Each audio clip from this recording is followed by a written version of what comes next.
You're listening to the Free to Be Mindful podcast, which provides bite-sized tips for busy parents, educators, and anyone working with kids.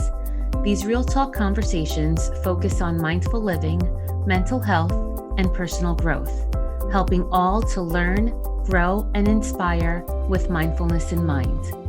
I'm your host, Vanessa de Jesus Guzman, educator, licensed professional counselor, entrepreneur, and mom.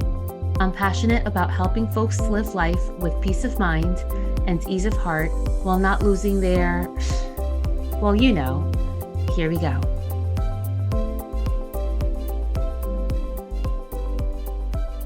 Hi, and welcome back to the Free to Be Mindful podcast. I hope that you're feeling good, looking good, and doing better in this world than you were yesterday. Welcome to episode 104. So in the fall, starting with my birthday, I then go into celebrating my dad's birthday a couple of days after, then my son's birthday. Then it seems like most of our friends have kids whose birthdays fall within the month of October, and it's weekend after weekend and gift after gift. And it's a lot of fun, but it can also be really tiring. And that's kind of the season of where I am right now.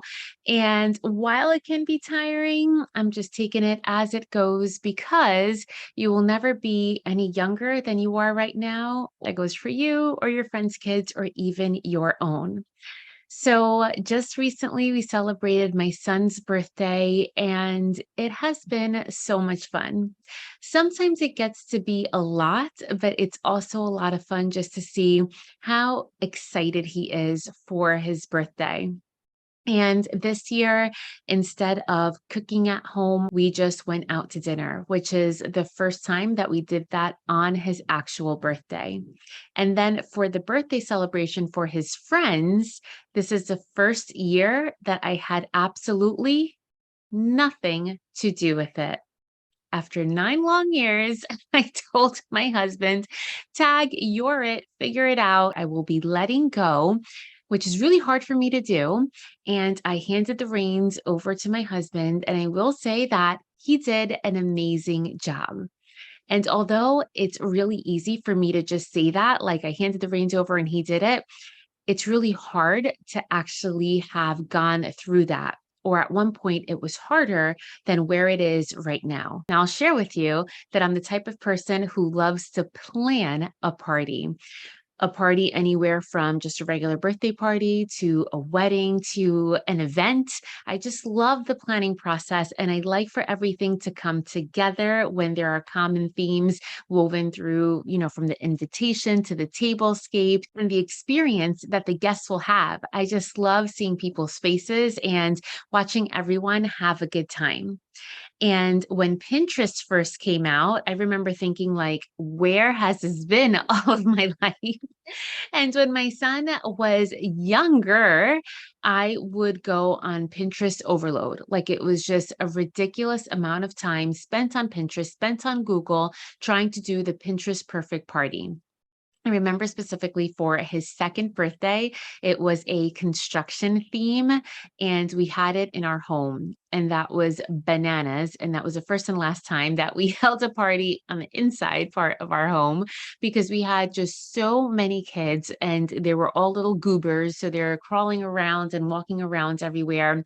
And then with, both set of parents and then with the decorations, it was super cute, but as I look at pictures, while my first inclination is to think, wow, that looks like such a good party, my first actual response was remembering, wow, I was so darn tired during that party because actually I didn't get to enjoy it at all.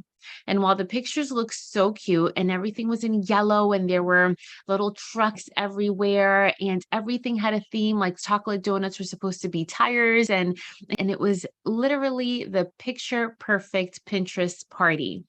But I was not the picture perfect Pinterest mom, whatever that's even supposed to be, because while I look at pictures, and although yes, there were some where I was smiling with my son, I don't remember the actual party. I remember the decorations because there were pictures from it, but I don't remember the party and I don't remember being present. And it's because I was so hyper focused on the decorations, but I was not the mom who was present and really enjoying my child turning 2 on that day because I was so focused on all of the wrong things, if I'm being honest with you. And thinking back to a lot of other birthday parties, while that one was the last one in our home, when I think of having ones at the farm or having ones at different trampoline and bouncy places and different things like that, that makes it a little bit easier because other people are really doing the entertaining for you. But when we get so caught up and focused on everything but our kid, you really have to ask yourself, are you really being present for other people or are you being present for your kid? Because yes, the pictures come out amazing and you can't get those moments back. And it's really nice to look back at pictures and see all the faces and all the decorations. However, when it comes down to it, would you rather remember the decorations or would you rather have spent that special time with your kids while they're smiling, while they're having fun? And as I think about some other birthdays, I then remember during the pandemic where we had just a few of our close circle friends just in our yard. There wasn't a lot to do because there was just a couple of people outside. My son at that point was really into Mario Kart and anything Super Mario Brothers related. So we had set up the TV outside so him and his couple of friends can just play games. We ordered food and it was the best party ever. And I actually remember thinking, wow, this is the first party that I am enjoying 1,000% because I was so present with the people and with my son and with the few guests who were there because it wasn't an overwhelming amount of people either, like in past birthdays. So the answer is not don't invite anybody over. And the answer is not to celebrate a birthday because yes, our kids especially deserve to be celebrated. But what I'm really trying to get to is being present for the important things as opposed to putting on this big show and performance where at the end of it, who really is going to remember all of the little details? Are you really trying to impress your guests? And yeah, there's a natural factor of that, but who is most important to impress? The guests, or is it more important for your kid to have fun on their actual day? So, as I started off saying this year, I had a lot of things at once to juggle. And because I was also celebrating a big birthday, I again told my husband, tag, you're it. And I let go of the obsession of wanting control over every single detail and letting go the aspect of wanting to be perfect and letting go of the aspect of, is everybody having a good time? Which again is very nice and cordial. And there is a level there that we all give into. But then asking yourself, are you having a good time? Is your kid having a good time? And what is it that really matters most? So, as we talk about parenting and even past the aspect of birthday parties, remember that there is no such thing as a perfect parent. The main thing that your child is looking for is your time and your attention. And really think about when we place more emphasis on perhaps the money that we're spending or the things that we provide our kids. And there's something to be said for experiences, no doubt about it. But when we focus a lot on monetary value of things, especially at a young age, then we run into the challenge of as our kids get older, it's almost as though we need to surpass the year prior, whether it be for a birthday or for any other events. And we want to think about, especially when our kids are younger, what is it that you value? And more importantly, what is it that you want your kids to value? And when you think of that, really weighing out, is it necessary to do all of the things? Or will they still be okay with some of the smaller versions of the big things? Because then when your child is 10, 15, 20, 25, will you be able to keep up with outdoing yourself from the year prior? And more importantly, what is more important? Is it that big toy or big experience? Or again, is it just your time and attention? And while we're thinking about it, I wonder, and I challenge you to think about if really sometimes if we put more emphasis on the monetary things, because sometimes it may be a little bit out of our comfort zones to put forth that time and attention. Because you may think to yourself, well, I have all of these things to do. I can't provide the time. I can't get down on the floor and build Legos or build this Barbie house or read a book with my kid or learn how to play Minecraft because I really don't care to learn anyway. We can think about all of those things, and it can be a lot to ask sometimes when they're young. However, if we don't take out the time to do that when they're younger, then where is their focus and time and attention going to go when they are 13, 14, 15, 16 years old in those marvelous middle school years? Then naturally and developmentally, they start looking toward their friends a little bit more. And if we don't have that relationship built already with them, they may never turn back to us to begin with. So I challenge you to think of what is one thing that you can do this week to, one, let go of the idea of being the perfect parent, and two, just being with your kid. One thing, 1 week at a time, and then turn it into two things. And then perhaps you can grow to at least one thing every single day. And it doesn't have to be hours on end. It could just be for a couple of minutes. And with time, you'll really see the difference, and your child will too.